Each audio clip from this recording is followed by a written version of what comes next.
Disposable filtering facepiece particulate respirators, like these, are designed to filter particles out of the air. Different countries approve respirators to different standards. Depending on the certification or approval, a respirator filter might be tested and verified to filter anywhere from 80 to 99.97% of the particulate hazards from the air that passes through it.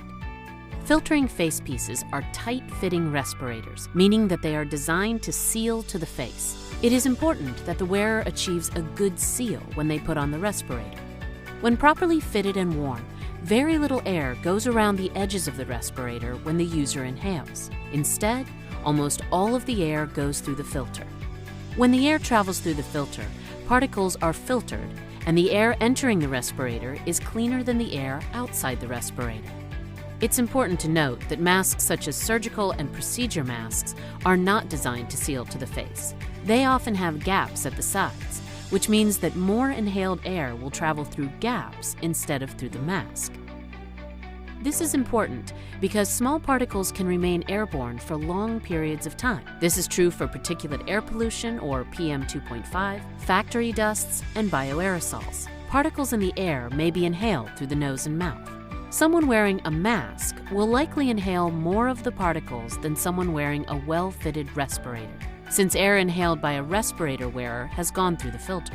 Respirator filters are made of a jumble of fibers which hold an electrostatic charge. When particles pass through the filter, they attach to the charge on the fibers. This capture happens a few different ways, depending on the size and charge of the particle. The largest particles are carried on air currents, collide with filter fibers, and then attach to them. The smallest, lightest particles move randomly through the air and inevitably encounter a filter fiber and stick. For filtration, it doesn't matter if the particle is a granule of silica, a hot speck of metal, or a biological particle, such as one containing bacteria, mold, or viruses.